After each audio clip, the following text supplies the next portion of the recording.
Nice. What a wild guy. Yep. Pat. So Pat, you excited to do this no motive shit or what? Yeah, I'm really excited. I'm actually practicing. I was practicing earlier. I was so excited. I was like, oh man, I gotta learn how to play drums again, you know? Were you practicing the snare roll to True Reality? Because Zach wants us to play it. Actually, Jeremy wanted to play it. That. Jeremy wanted to play it. Jeremy wants to play lots of things, dude. You know? I don't know if I got...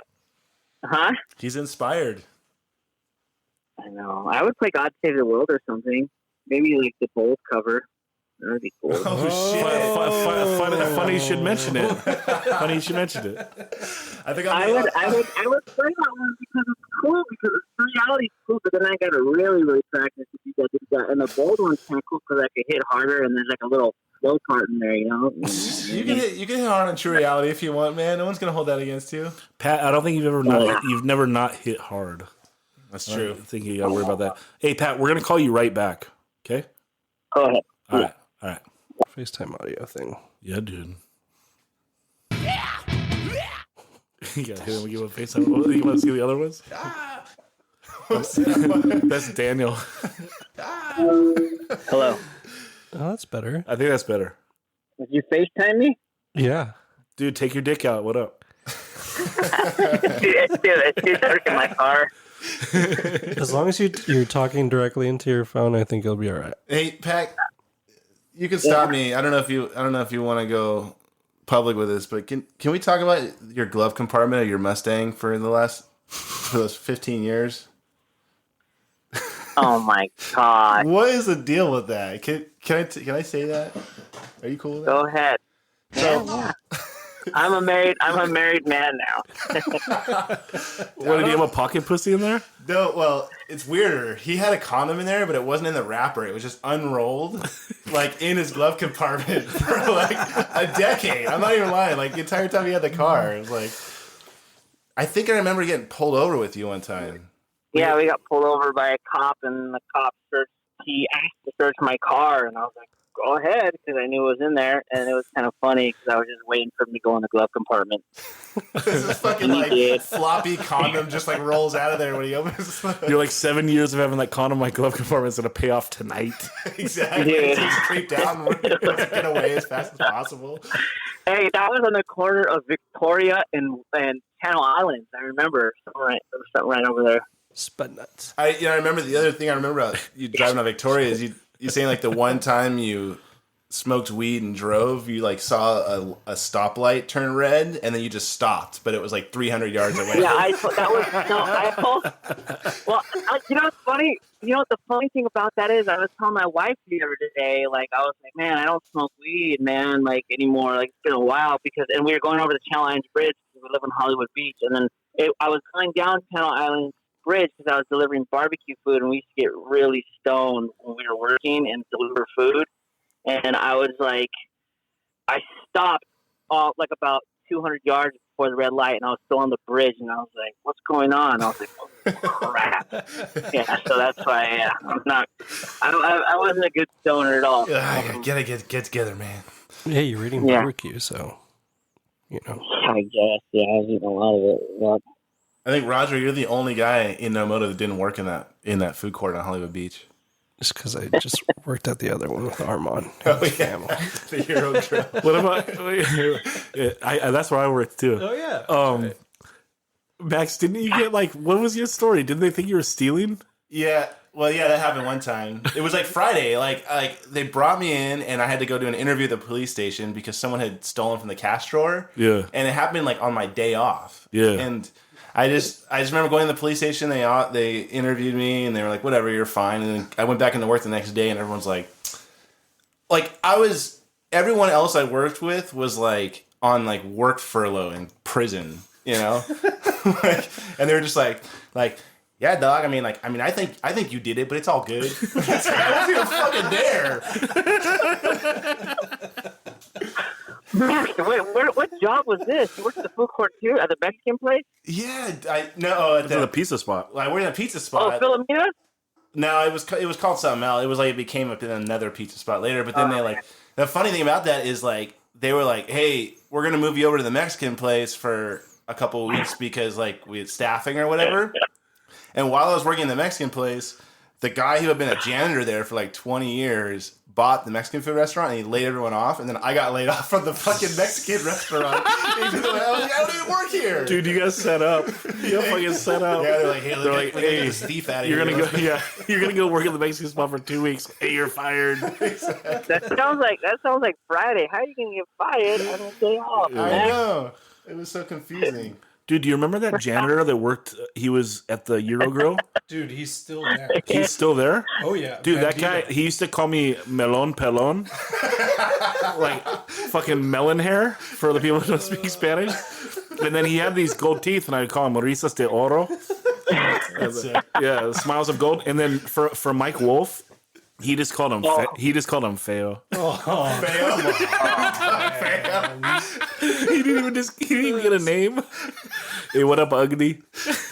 That's sorry. What's up, Mike Wolf? Oh, gosh. Hey, what's that story about someone hid in that food court one time while it was closing so they could like rob it? That was you, dude. On that night you didn't work. No, this is way better. Dude. There was this one time like this guy stayed and ripped the place off, man. Do you know that one, Pat, or is that a Jeremy one? No, that was when I was working there. There was a whole week. My boss decided to have a Christmas party, and all these hoodlums that I know came. And next thing you know, like there's just beer. Someone took all the beer and the money, and I didn't even know. It was just crazy, dude. Yeah, it was like at 12 in the morning, and I was like, they closed it down for a party, and the cops came. And it was just, yeah. The story I heard was that like someone hid in there while they closed it, so and they showed up at a party because that was like where the fisherman's house was, and so they showed up at a party like holding 2 giant lobsters, like yeah. I was like, hey, no, it was like, yeah, we came up. Hey, Pat, you got to settle a controversy for us. Can you talk about getting Max into No Motive? Who found him? Who discovered him? And who brought him into the band? I think it was.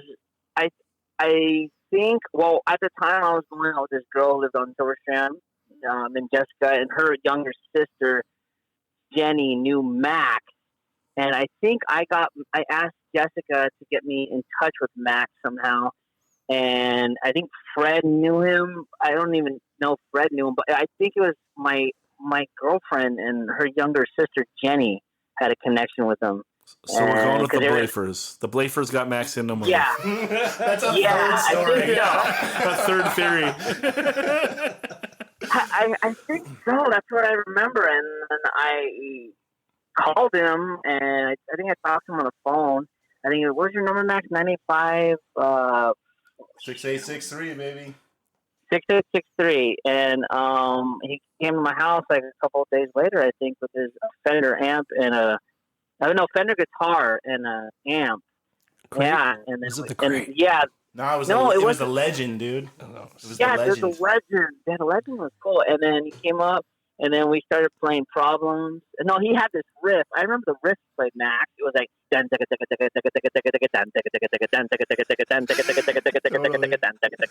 was like an Adam Fiscaldo riff or something, dude. Like yeah, dude. And I remember that riff played, and then we started playing Problems and like School Sucks or something. And then I was like, "Hey, you want to be in the band?" I think you were 13, huh? Or 14? 14, yeah. Yeah, 14. Yeah, I remember that, dude. Yeah. So I think it was the Blafers who got you in, like the connection. That's cool. I mean, that's a third version. I'm sure they're all connected somehow.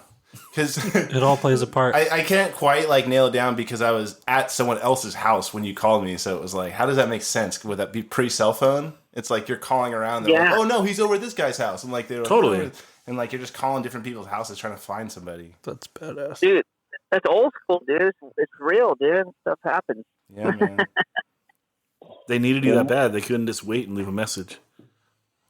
I know. They didn't trust Patio. They didn't trust Patio to give it to you. Mike Frontino takes full credit for the whole. Wait! I think it was Frontino. Right? I think Frontino had something to do with it. Yeah, dude. He said, "I spoke with this guy, man." Oh, I think it was Frontino. All right. So our stories are starting to gel. Yeah. So nobody's wrong. Yeah. Everybody's right. It's possible everybody's right. Everybody's gonna be right. Yeah. Right? I just saw Frontino the other day too. Cool. That's tight. He's cool. Crazy. He's a good guy. Crazy. All right. Yeah, it was Frontino, dude. Hey Pat, who told you to play so fast on the 7-inch? Like, were you just playing as fast as you can? Like, what was your influence for playing so fast? Because, like, you know, like, who you listened to at that time? Like, all the Fat and Epitaph bands, right?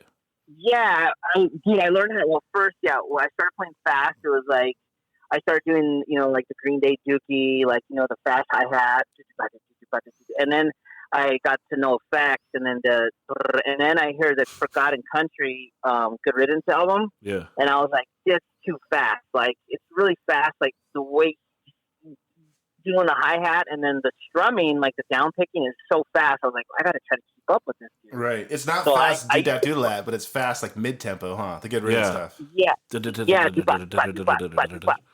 Yeah. Yeah, it's so then I started doing that, and then I just did the doubles and the kick, and then so it's the Forgotten Country album. But then, like, when it came in, I just started playing as fast as I could. I think on that part, I was so amped up right there. It doesn't even make sense. It's so stupid. It's like and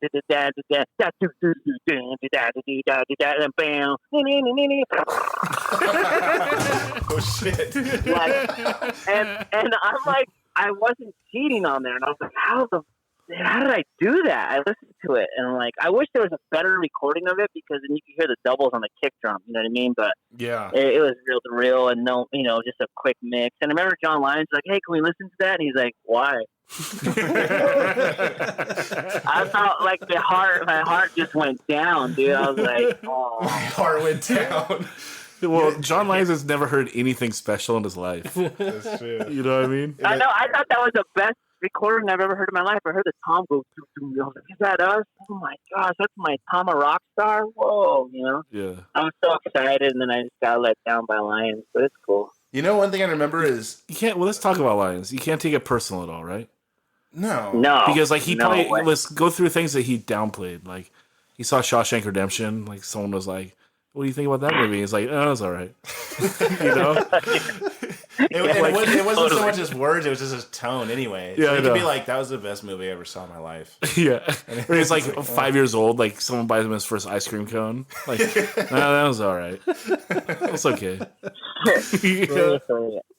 I'm gonna go sleep now. One time we played at the living room, dude, and he's like, "Hey man, you guys are pretty good tonight." I was like, "Whoa, dude, you're on top of the world." Yeah, dude, I was like, "We made it. We made it." Yeah, he was like the classic like scary dad where he holds back all the time. So when you do get like a little like piece of a compliment, you're just like your heart just glowing. Dude, I remember the first time I played there, dude, at the living room. Oh man, this is how you learn. Like I was trying to like take off my cymbals off the stand on the stage instead of taking the cymbal with the stand. He's like, "Oh, you don't do that. Take the whole thing off." And I was like, "Oh, I just learned something right there." Just got checked. Right. It was cool. That's good advice, though. Yeah, man. The next thing you know, I never did that. You know what I mean? And then we went on tour with Good Riddance, and we were slow motive, and we learned too many things after that. That was fun. Good Riddance gave us Slow Motive nickname? Yeah, dude. Oh, man. We came in early. We just never let that one go away, did we? Nope. We just got slower. We're gonna play slow as fuck at Discovery on Friday, November 1st at Discovery on Thompson. Hey Pat, did you coin the term the DC cheat for that drum beat? Did I claim it? No, I think someone else coin did. it? Did I coin it? Yeah. I don't think so. Nah. That was a good one though. For the DC I liked it. the battery Wait. because he's not doing double time on the hi-hat. Yeah, dude, I love that. You know what, hey man, and then I listened to that record. I still listen to that record sometimes when I'm driving. I'm like, man, I kind of like that beat, dude. I wish I would have did that one sometimes. right? You do it a little bit on Cynical. You come in and out of it. I do. I like it, man. You're still doing because, do that, but you go to that a little bit on the hi-hat sometimes. You know what happened there, if I got my timing right, is didn't we go see Lagwagon and you saw that what was that drummer's name? Kyle, the shredder drummer in Lagwagon? No, the guy that passed away, Derek. Yeah, he Derek. was like, and you dude, saw that him guy cheating would quit. live, and you were like, "Oh, it's okay to cheat." Oh, he cheated live? Fuck yeah! Yeah. He was like, He was a fastest. He cheated. Yeah, he cheated because like he was doing some crazy samba, like crazy rudimental stuff on the other part. So it was like he go bah, bah, bah, bah, bah, bah. Like so it was like I don't know what he was doing, but it was pretty cool. He was very fast. yeah. He was faster than Good Riddance, Forgotten Country, right? Oh yeah, dude. He's the only guy that was like in Pat's level of playing that fast. Well, the only time I ever heard Pat say somebody was fast was, he was talking about Satanic Surfers, Oh, yeah. and Real fast. and it was like hard to get a hold of their records at the time, and so I didn't hear him for like another 6 months after he was like hyping them, like talking. He's like, dude, they're like the fastest one, like the best one, and then. I remember we had this conversation at work like a few months ago and we looked it up and like they just had a new record come out. Like, Was that them or was that No Fun at All? It was like one of the Swedish bands. I think both of them had a new record last year. Really? But like they never stopped. They just kept going the whole way through. Yeah. And Powering through. Melancholy put out. Keeps playing. Yeah, man, those guys are cool, man. They just keep going and smiling, dude. They just smile and play. Who, Melancholy? Going. Does Melancholy? Yeah, Do they still play fast though? Oh I don't yeah, know. they started playing fast again. Oh. They play like Rise fast. They play that beat now. Yeah. You remember we were on their bus on the Warped Tour, dude, and they had to play at 11 in the morning? Yeah. You guys remember that? Oh, I was on their bus or something, and they're like, "Oh, we got to play." They played at 11 in the morning. I felt bad. They No were one's there. not awake. So you get for writing ska songs.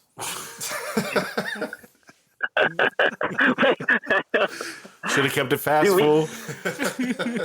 Hey, we got punished. Remember we drove from New York. We played the Wetland show at the Taris, and then we drove overnight to Cleveland, and then on the Warped Tour, and then we had the first slot at like 10:30 in the morning. I remember that. I remember that very We played well. Sweatlands. Yeah, we played Wetlands at the Taris, dude. On the one-off, we did the Warped Tour, and then that night we went to the Wetlands. That's so sick.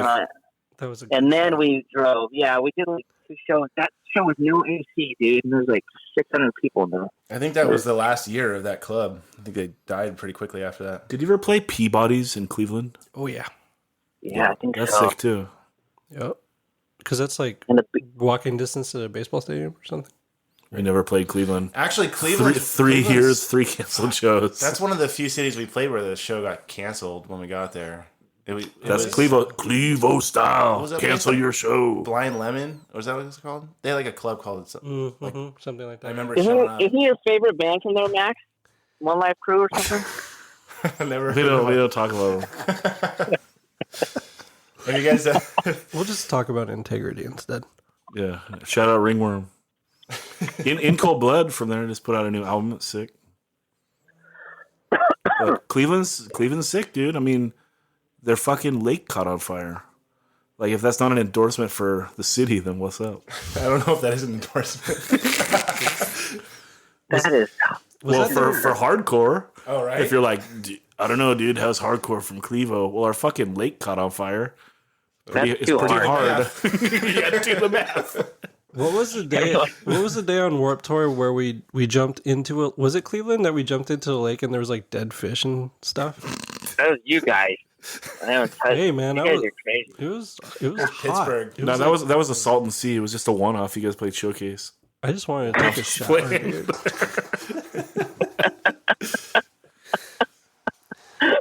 Pat, you got any good tour stories? From what? No, from No Motive? Yeah, dude. I got two. I don't even know, dude. There's too many. Or the recording of Sadness, since we are celebrating. Yeah, I think that's what we should go in with you, Pat. So, what do you feel like? You did a bunch of demos that came out, like kind of after Cynical and before Sadness. You want to talk about that time, like trying to work through and find the sound that ended up being The Sadness Prevails?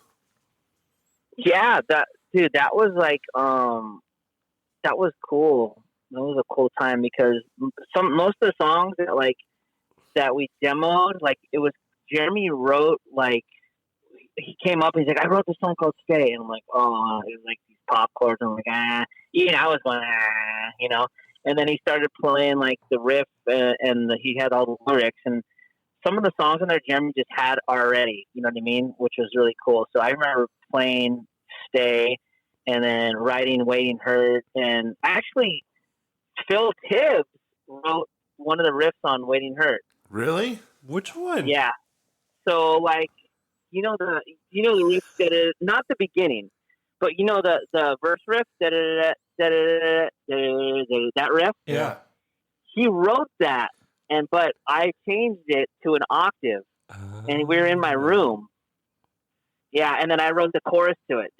So that like record, like some of the stuff is just from people hanging out in my room. Like I was jamming riffs, and then I remember Phil came up with something, and then Nostalgia, like we all came up with that one together. I don't know. We just started doing some cool mid-tempo weird chords. Like it was just like a pop structure, some weird chords. It was fun. I liked it, and then coming up with I was just experimenting. I don't know how to play guitar, so I was just experimenting with like shells and stuff, those weird dissonant kind of vibey chords. I don't know what I was doing, but I just showed it to you guys. And I was like, make it better, Well, we were obsessed with like just making the chord as ugly as possible in those days, right? UC's. Yeah. Just how can I make my fingers just be like going the wrong way on the guitar neck, but still get like a decent sound out of it? Yeah, and I think we demoed a couple of songs. I don't know where did we demo them at your house, Roger, or something? Yeah.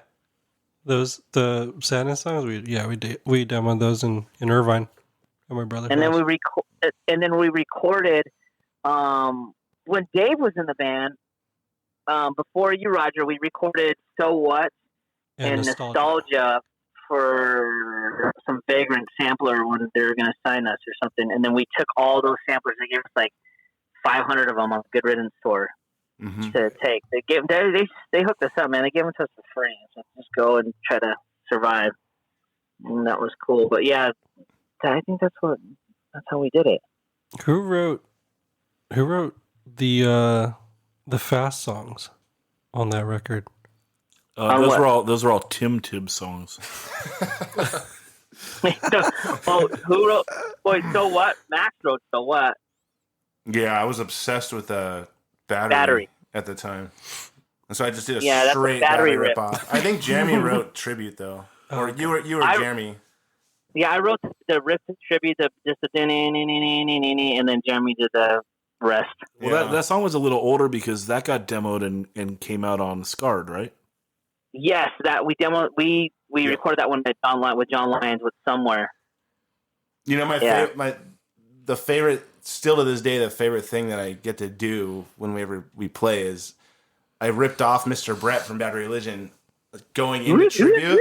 Yeah, like running my fingers up the fretboard, from the headstock towards the bridge, Yeah. And like it blew my mind when you did that. Yeah, and I just saw like the one time I saw a Bad Religion video, I saw him do that, and then I was just couldn't believe it. It was like the coolest thing ever. Oh, that sounds cool, dude.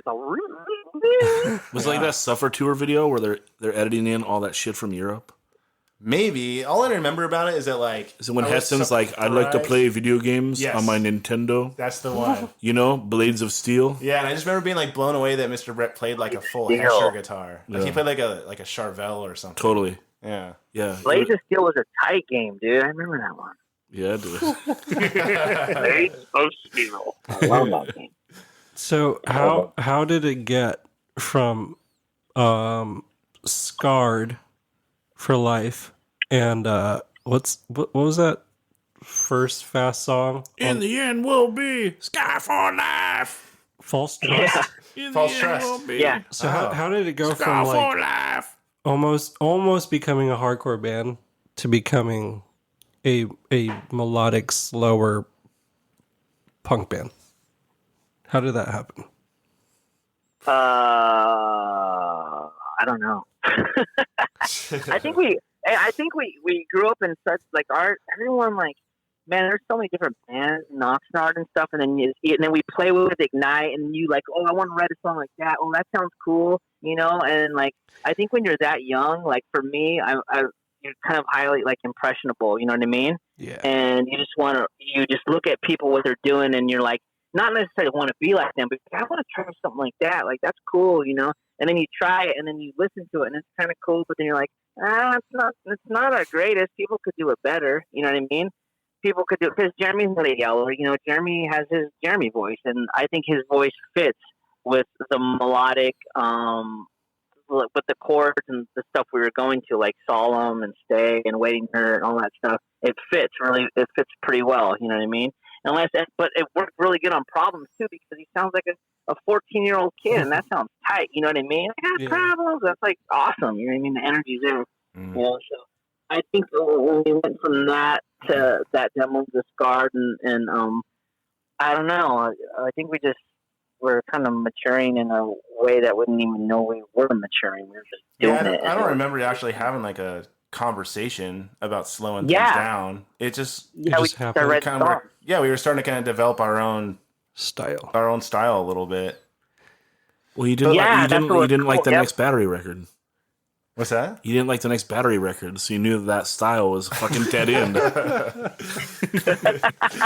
Pat used to make fun of me for liking Battery so much, but it was all like good fun though. I liked them, but I was like, man, you really like them, like, you know. But I could see why. But you know what? I still listen to their stuff now, and I'm like, this is a good song, dude. Like, yeah, they're melodic and Until the End's good energy. A tight record, dude. Yeah, it's good, so dude. good. The next one's a little too melodic for me. Whatever It Takes has a weird recording, and that makes it. That's a little. It's like every song has to be a little too melodic. Yeah.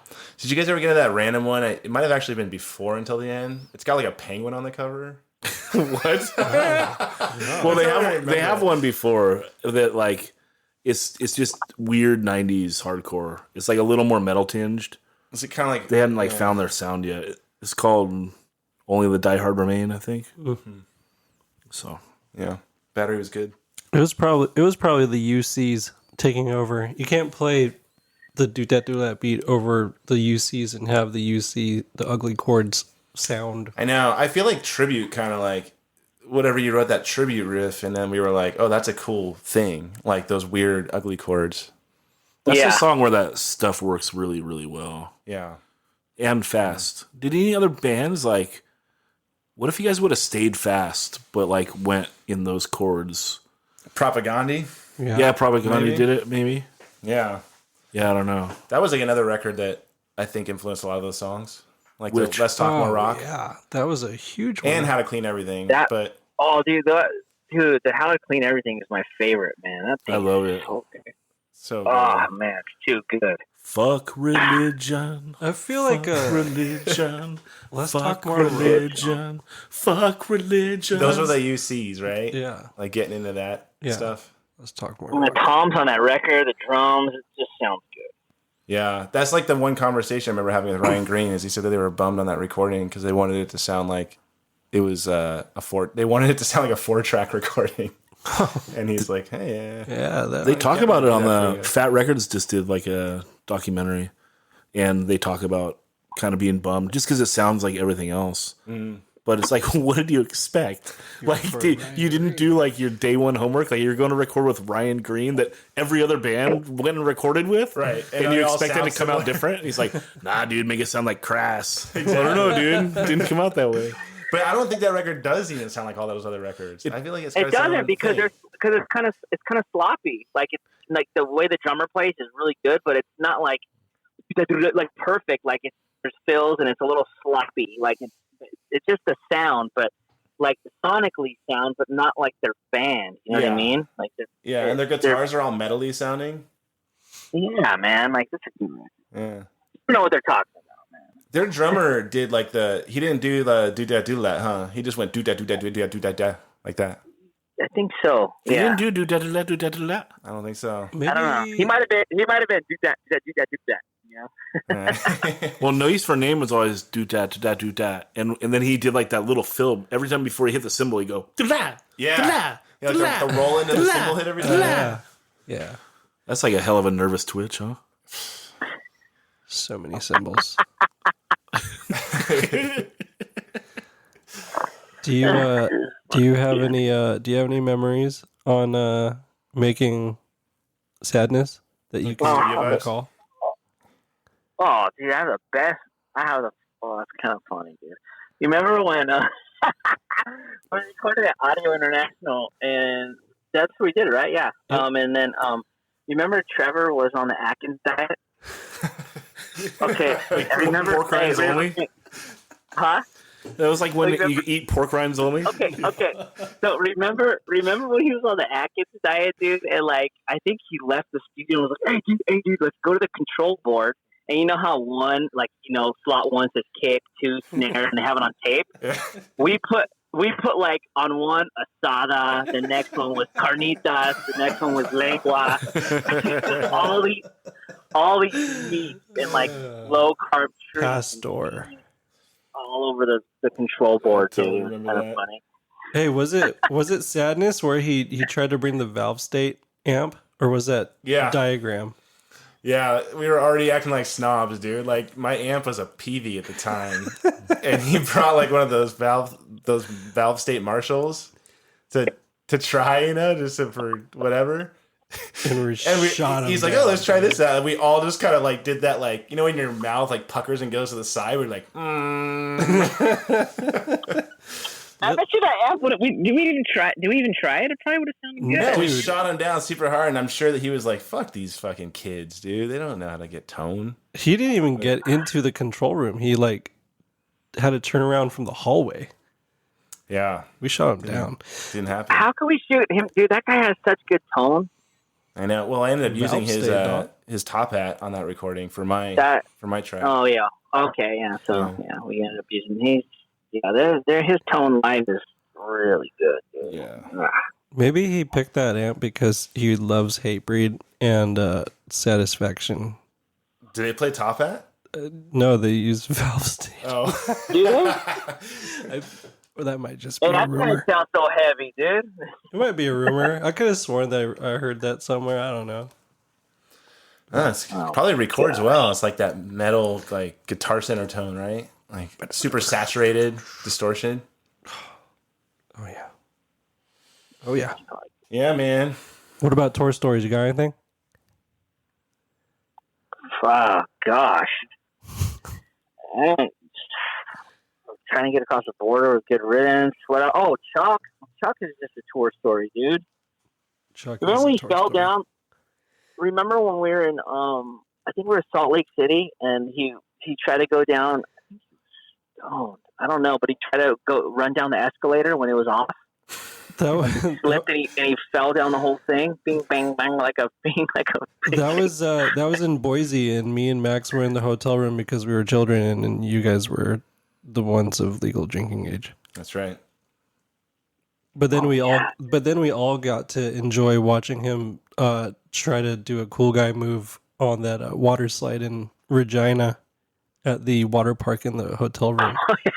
Did he like just ping pong? Yeah. He's just ping ponging in the water slide. He tried to go like head first down the water slide, but holding like he's laying down but holding his head up with his hand. Oh yeah, like 80s, like Sears picture pose. Yeah, and like he took a turn on a corner and like smashed his head on the slide, and fucking I don't remember what happened after that, but a lot of laughter. And when we were on tour, remember we were on tour with Ataris?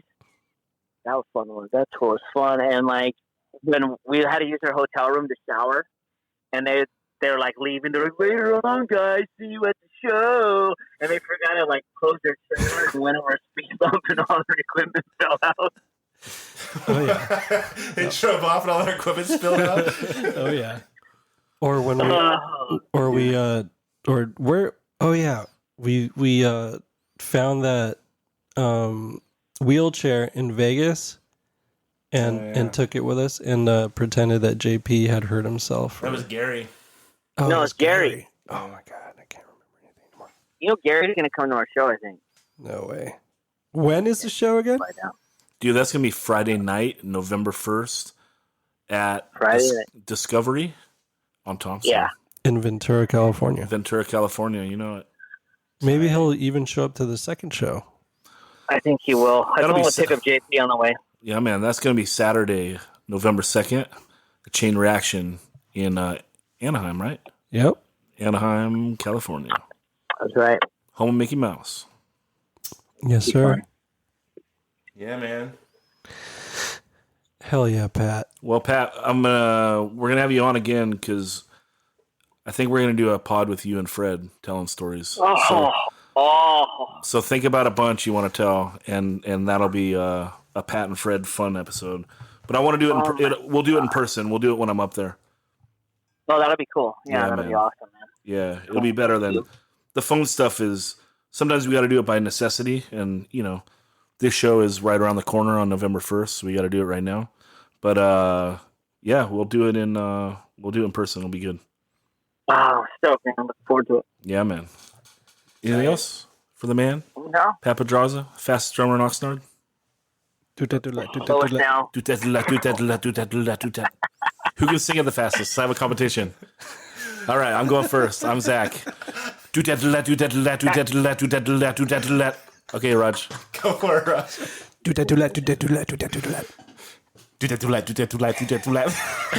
Hard. That was Roger and then Max. All right, Pat, go. Number 4, Pat Pedraza. Holding that crown. Yeah, dude. All right, Pat. Right, there we go. You have practice. You do it all the time. I know. Yeah, man. All right, Pat. All right, Pat. Thanks. Thank you, guys. Later. Let's see what would you call this color? Turquoise? Yeah, it's a seafoam green, maybe. Seafoam green. Oh, that's me. That was me. Let's do it again. Yeah, Pat killed it, huh? Yeah. Hell no! Yeah, that was good. Keep it. Is that the limit of how long you could? Or those? No, you can do long. Like I have my outro right there, but I gotta That's the problem is once you hit it, you can't make it stop. So Oh yeah. Can you do the thing where you hit it a bunch of times and it I can keep starting it over. Yeah. Yeah, but it won't there's no stop button. Dude, you gotta get a handsome Dan on there. What's that? From Wayne's World. It's all right, handsome Dan. That'd be good. I don't the point is I don't want to use them. Yeah. I'd rather edit it in because I don't want to be there's that one. Old trusty. Old trusty. We should Speaking of that, Omega Point is going to also be playing that show on Friday, November 1st at Discovery, Ventura. Absolutely. The No Motive reunion show. So let's also talk about, you guys have done some creative stuff outside of leading up to the show. You're going to do a record. You remixed. Yeah. So that Anna Sands Prevails was recorded to tape in 98, right? Yeah. And so it's just been living on reels for all these years. And then finally Pat got those tapes from Vagrant a while back, and our friend Armand Tamboris helped transfer that all to digital with the intention of eventually remixing the record, and so that happened, and it took a while. I think the original intention was for it to perhaps come out around the time the actual album had come out, which was February, but life happened, and so we're going to have Vagrant's actually going to do the reissue digitally, and then we are self-releasing 300 copies of it on vinyl through Good Fight on the internet. And along with that, we also re-recorded 2 other No Motive songs that are not on that record, which will be on a 7-inch. And so it's just going to be this, package that you could buy on the internet. Yeah, and the songs are a different stab. The two songs for the 7-inch. Yeah. It's a different stab of the songs. Like one is a Jeremy acoustic, and one is just kind of just a re-recording. Just a re-recording with the not trying to do anything different other than the way we thought about it was if we had never recorded it before, what would it sound like? Yeah, if you did it now. That kind of thing. It was pretty cool. Cool. It sounds awesome. Did you say it already? I was like, I mean, as objectively hearing the mixes that Roger did, they're incredible. My fucking leads are so sick. I just kept telling him to turn that guitar up. Yeah. No, you got that booster pedal, dude. You can do it yourself. So, Roger, now, this is a funny stitch back what we were talking about. I like a podcast called the Lawfare Podcast. Mm-hmm. And one thing they talk about on there is it was originally a podcast for like other like lawyers and people that have studied law. But it's gotten popular, and so they always struggle with, they talk about it on the air sometimes, is how much do we dumb this down for like the bigger crowd, right? To understand. And are we cheating the original intent of the show by dumbing it down? So what I'd like for you to do in the most non-dumbed down way, don't worry about someone not understanding what you're talking about at all. Yeah. I'd like you to explain what you were trying to do with the sadness while you're remixing it. We've had 20 years to think about what the album sounds like, and I think the consensus is that well, obviously we're biased, but we love how the record sounds. But if we were to pick apart things about the mix, I think that whole thing Jeremy talked about, running the drum tracks through speakers and putting them in a giant room and creating reverb with it, that whole thing was awesome that it happened, because when we recorded that record, the drums were recorded in a very small room, which actually became the control room by the time we recorded Diagram for Healing. So it was a really small room. So it needed some sort of energy to kind of complement what we were doing, but I don't know if it really came through in the way that if you were in that studio hearing what the drum sounded like in that room, I don't think it really transferred over as well on the actual record. It almost sounds like a mildly awkward kind of drum reverb sound, right? Yeah, it's a little slappy, I guess. Yeah. And so when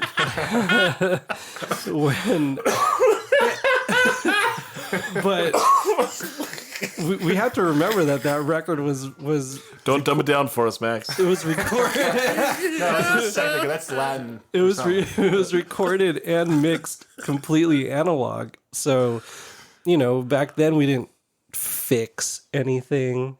None of that stuff. It's like it just sounds like what we did, and running through cool gear and all that crap. But I guess when we decided to have me remix it, it was finally the chance to maybe hear the drums a little more modern.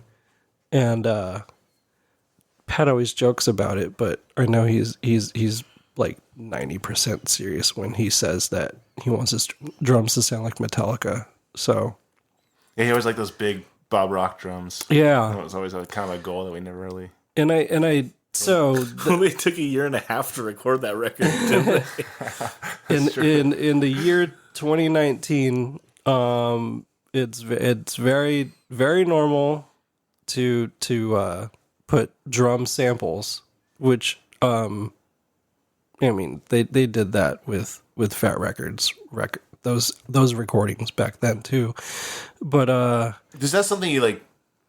You can mix it with the natural track, right? So you could decide how, if you just want it completely sampled, it's just going to sound like a drum machine, and then if you kind of blend them, then it sounds real. So like the Fat Records albums, those sounds were created by like drum modules they used the like hardware that had drum samples in it, and you used your real the real hits to make it trigger that. So in remixing this record, you kind of use the same thing. Instead, now you're using software to turn those drums to trigger them, and use a sample to enhance the mix. And so I would say for this new version of the album, the real snare is still the prominent sound. It's probably like a 70% real, 30% sample, just for a little bit of backing, more so for the fast songs where maybe he wasn't hitting snare as hard. But that kick drum, I would say, is about 80% a drum sample now, just because there's literally like 6 or 8 tracks of drums on that record. There's not a whole lot you could do with it. That's few, right? That's not that many. That's like people. That's like what you would use for a demo now. So what do you take it from? Off from either the bell tolls? the drum samples. Yeah. Um, Or are you not allowed to say? Or you get no, sued? I could. Our buddy Siegfried Meyer from Canada, he's a producer out there, and he has his own sample pack, and I used all of those sounds. People sell sample packs of drum sounds. Oh yeah, that's like You just plug in to like. it's just you acquire a folder of sounds, and then you use certain software to trigger the hits that were made, and then you can decide how much you want to blend, that sort of stuff. It's just the drums that you're sampling, right? You know, there's not like something like that you're using on the guitars and the bass and all that too. No. That's just EQ, basically. With the guitars, I thought they were recorded pretty spot on. Is that why it kind of? Because to me, the record sounds like boosted, but it still sounds like that record. Yeah, I mean, there's little areas where like you're like, okay, I can tell this has been remixed, but it doesn't feel like someone like it went through some machine and it got churned out the other end like a completely different like tonally, and like the vibe of the record still feels very similar to me. I think I wanted to keep the flavor there, keep the vibe true. Because I think when I first started mixing it, I went more modern, and I think you guys, the feedback was like, "Yo, that's really obvious," and I think it became a bit of a turnoff after a while. So I had to find that comfortable medium in there. Like a little less slappy, but not all the way. No slap. I mean that whole drum reverb thing, I wouldn't even be able to recreate it because I don't think it didn't Of get this world? it didn't get recorded onto a track. It was like used as an effect, and it's only on the mix. So like the raw tracks never had that sound on there. So I wouldn't have been able to use it anyway. So Gotcha. Dude, talk about your all-time hurry up and wait.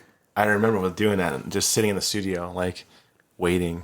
It's like, we just have to, like, sit here while they play this drum track in this big empty room while we just, like, kick it for, like, hours. I feel like we did that on The Truth Hurts when we recorded all the guitars in Paul Minor's backyard, in Mandela Minor's backyard. Oh, in his little shed thing? Yeah. Yeah. Because I feel like we recorded it there and then we had to crank something through somewhere else. I can't remember. Makes sense. Like maybe later in the studio he like blasted through. I can't remember. Huh. I can't remember. There was something weird happened. Yeah. Because I think on that record we only recorded the drums in the studio. And like maybe a scratch track of mine. That would make sense. Everything else we did in that little shed in the backyard. I mean, you would have saved Mandel a lot of money just, He knew what he was in for on the second LP. If the first one didn't sell, the second one's not going to sell. Well, these guys are going to hit it big on the second one. Hey, man, those are classics. Anyway, so Anything else we want to get onto? Yeah, We've got almost 2. But you did the other 2 songs, right? Did you talk about those at all? a little bit. I Yeah, snuck out for a minute. yeah. Just kind of. I didn't say what songs they are. I didn't know if that's necessary yet. People will find out. It'll be Nice out show. by now. Yeah. Yeah, I mean this is either the week before or the week of that show. Let's keep it a secret. Yeah, I mean, either way, it's all we're just redoing, Oh, you're gonna debut the song list on Brooklyn Vegan and not on fucking 185 miles south? That's some fucking bullshit. gotta hold back somewhere, man.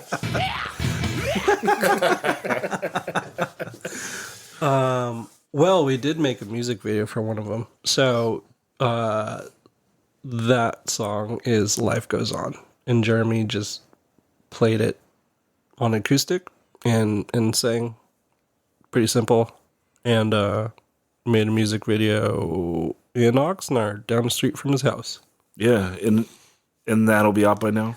That'll be out by now, for sure. Yeah, Yeah. cool. Yeah. Let's go down the list of some important people for No Motive, and let's drop some news. So, first of all, Dave Brandon. Didn't have him on the pod, but first bass player, fucking Shredder awesome extraordinaire. awesome shredder. Played the, we've been talking about Remember. Dave Brandon played that solo. He did play that song. He played that solo on Remember. So, because this is 20 years of the album that has a song Nostalgia on it. Yep. So it's time to get a little nostalgic and give some shout outs to people. Also, Fred Hammer put out the first 7-inch Yeah. And the split. and the split And the localism. and the localism comp. So the first 3 times that you guys are on vinyl, including Roger in his different band, on the localism comp as well, by all means. Yeah, and Fred basically held us through the whole process of becoming a real band too. So it Yep. was crucial in that way. Yeah, and then was Joey Libke Joe Libke put out 1.5 records. put out Cynical and then bootlegged your ass on the second one. I'm kidding. That guy was around at the right time. That's all I really say. About him is that he was just the scene needed someone to be putting records out at that time. And he was there to do that. Well, I would say specifically putting CDs out. Yeah. Right? Mm-hmm. He was the guy that wanted to do a CD. Yeah, he was trying to do a real thing. Yeah. And he was the only guy in town that was trying to do that, and that was rad. He also had a respectable Doon Da Da Da. Yeah. He played drums on Ill Repute Bleed, which is everyone knows that listens to this how much I love that record. You talk about kicked off the bus. We don't care. You're never gonna want to take us anywhere. That's such a soulful record, man. Dude, I know. How do you do an album that sounds like, no effectsy, and then it sounds so soulful? I don't know. It's it was just Tony's got the right, his voice is just right there in that pocket where it's no matter what he plays or sings, it's going to be soulful somehow. Even when they do their goofy shit, Yeah. it's He's got it. he's got it. He's got that guttural thing. Actually, I would actually put him on that list too because they put us on shows. Ill Repute played with us when we weren't shit, Yeah. which was a big deal for being kids from Oxnard. So they were cruise. Vagrant, of course. Yeah, Vagrant. And how did that come about? Do you remember? Who was the key of getting you guys on Vagrant? I'm sure it's Pat. Yeah, we hit him from 2 different places. From their we told the story. We told the story. We did, huh? Yeah, but who from their side? I can't remember. From the label, yeah, actually? Yeah. Who was the guy that's let's take a chance on these guys? They were only 4 guys. In those days, it was the 2 owners. Yeah. And then this guy, Kevin, I wish I remembered his last name. Kasatsu. And he was the boots on the ground guy. I don't know if I ever met, they came and saw us at Laser Star. And that was when they brought us into the office after that to talk about joining the label. But I think Kevin would have been the guy that actually went and saw us. So he was the guy that went back and was hey, these guys are pretty legit. We should. Yeah, legit. They're drawing over 100 people and fucking slaying it. Yeah. And I could have that wrong, but that would be my recollection of that. And besides that, they had like a couple people in the warehouse, so it was a really small operation in those guys. Yeah. So shout out that guy. What was his name again? Kevin Kusatsu. Yeah, dude. He's he had success in life. He's doing all right. So he's not going to be in the pit on Friday night. Probably not. Great dude though. Successful people don't go in the pit, I guess. He According to Zach. yeah, he was there through. He made it seem like it was like next level success. Oh yeah. Like, you know, it's like he's like some kind of mogul. Yeah, and so like if you fuck up your ankle and it's like, well, there goes windsurfing in Maui in 3 months. You know, like you're just thinking far ahead about well, I'm going to the Alps in March. Yeah, I don't want to fuck that up. Actually, know like what good champagne tastes like. You go hike Everest, like you're gonna get in that line. I'm on the waiting list, dude. Gonna do Everest. What? Yeah. Who else is there? All the roadies. JP. Yep. I never knew Dude. that JP was your roadie for that long. He was, but like it's funny because even tonight we were talking and we're like, oh no, that was with so and so. Like, and I remember there was a few people like in between too that were just like 1 or 2 tours. Yeah. And so, like shout out JP, AV. What was his full name? Man, I can't remember. He worked for Vinger. He ended up roading for us for a tour, and he was solid. Is he in me in the pit on Friday night? We'll never talk to him Haven't again. seen that He's dude gone. in ages. And then you got Mago Mall. Mike Mall, You got Baltazar Cano. Balt, shout out. We got Tibbs went with us. Phil. Once. Phil and JP toured together. Zarian came on tour. Then and then we had, of course, our bass player, Jeff Hershey, before he joined the band. Oh, and also shout out Jarvis Leatherby. Yeah, he like stepped it up from like, I'm going on tour with you guys, so like I'm your tour manager, and like did a good job. Yep. And then He like shelled out for the good duct tape. Fuck yeah, he would like be haggling over my stuff. Like Yeah. it's like, dude, you guys have a guarantee. Like it's flat. Still gotta haggle like Gilman, dude. Get yours. I want some touring band saying, I think we should get an extra $20. You have to, Fuck like, you, advocate dude. For yourself. What? You have to like advocate Yeah. for yourself. Yeah. what was the It's tour like, that dude, we wrote a fucking song about this club, dude. We're taking all the money. we put you on the map. You had to bring it up. How many people did we fit in that one van on the face-to-face tour where we didn't bring a trailer? We brought JP, Jeff, and Jason Gillis also. No, yeah, play. Shout out. 3 roadies on that. Seems reasonable. Yep, Yeah, the road guys were solid. Albert, obviously. of course. Wookie. Albert yeah. Moshard. Albert Moshard. Wookie. I don't know Wookie's name. Donald. Donald. Solid dudes. Yeah. All of them. There were others, but I can't remember who right now. Uh, You know what? He was the legend, Joe Rivas. Oh, yeah. yeah. Of course. That's Peg right. leg. Yeah. But anyway, this is awkward, so I'll bail you guys out of Thanks, this man. because There's too many. Yeah, there's too many names for you. Yeah.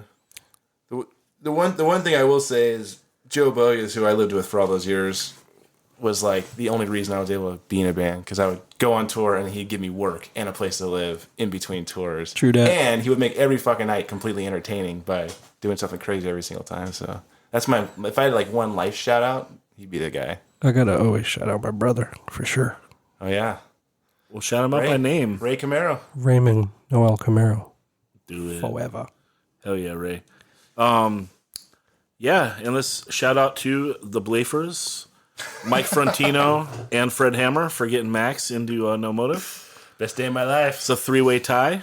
We also gotta shout out Gabe Cano for all the art and Yeah. photography throughout the years. Yep. The Conos don't fuck around, dude. We gotta shout out Good Riddance for being the first legends to take us out. Yeah, the first guys to take you to Montana and Wisconsin, or Montana and Wyoming, Canada. Canada. And then of course there's Face to Face and Trevor and Chad Blitman. It's legit. Yep.